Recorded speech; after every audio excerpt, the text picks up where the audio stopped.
Really glad that we are here today.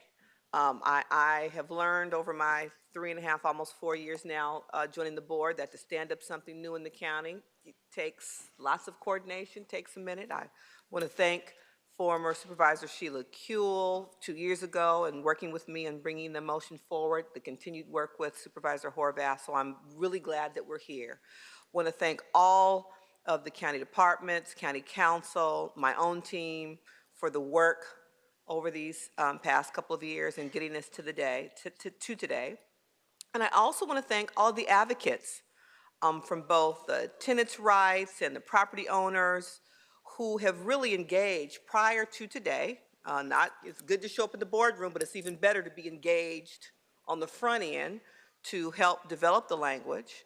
And they've provided really critical feedback as we've worked through the process. Critical feedback, in fact, that I hope folks see some of the language that they suggested actually in the ordinance. And that feedback is always really important because, frankly, they caught some of the things that we at the county missed.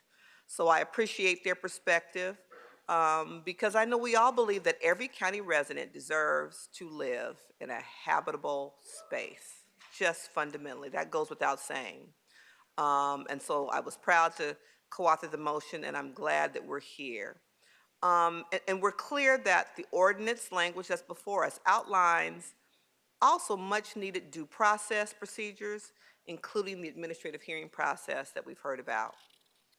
Additionally, establishing REAP provides the additional tools to address those properties with persistent ongoing violations. I think that's always the bone of contention. Those are the properties we read about in the press and we hear about that feel as if they get around, you know, rules and regulations that are already established. And so I'm glad that REAP will be in place to address that. And from my perspective, I think it's always important that county departments have systems and processes that center the customer experience. The customer are county residents. And I think the establishment of these new entities will do just that. Agree with you, Supervisor Solis.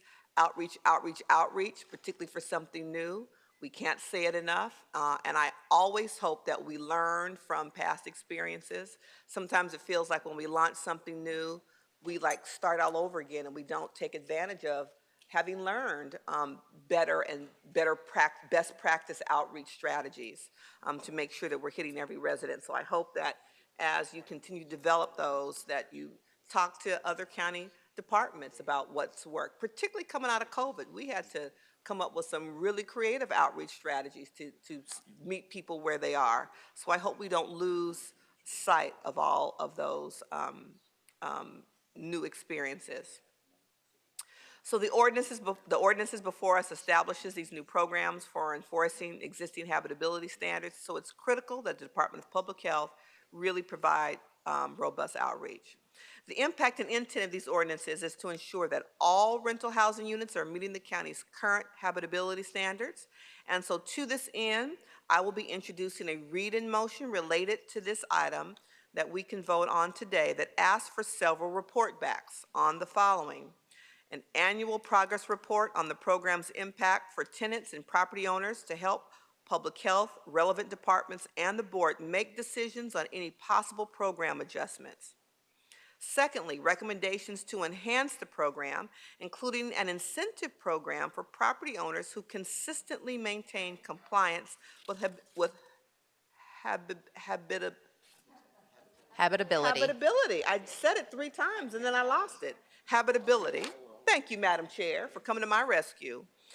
And recommendations to support healthy homes, including repair programs for small property owners and support for tenants who are struggling with hoarding or other health impacts related to habitability. So the read-in motion is a direct result of conversations my team had with property owners, tenants, and advocates. So once again, I want to thank the advocates for your input throughout the process. We appreciate you. Madam Chair, may I read the read-in motion now? Absolutely, go right ahead. Excellent. So therefore, we move that the Board of Supervisors direct the Director of Department of Public Health in coordination with the Director of the Department of Consumer and Business Affairs with support from relevant departments to report back to the board in writing by September 15th, 2024, and annually thereafter, with a report that should include but not be limited to: Sub A, status of program implementation for both the rental housing habitability program and a rent escrow account program, REAP, including progress on the web-based case management system. Tracking and evaluating progress and performance through developing key metrics related to achieve the purpose of the ordinances. Sub C, status of ongoing education and outreach to tenants and property owners. D, recommendation on an incentive Gold Star program for property owners who consistently maintain compliance with habitability that would start the earlier of the 5th anniversary of the ordinance being in effect, or the completion of one full inspection cycle. E, recommendations to the board on program needs and enhancements, such as addressing lapse in utility payments in REAP properties. And 2, to direct the Department of Economic Opportunity and DCBA in collaboration with the CEO, the Los Angeles County Development Authority, and the Departments of Public Health, Mental Health, Aging and Disabilities, and other relevant departments to report back to the board in writing in 120 days on existing resources and recommendations to support healthy homes, including but not limited to repair programs for small property owners and support for tenants who are struggling with hoarding or other health impacts related to habitability.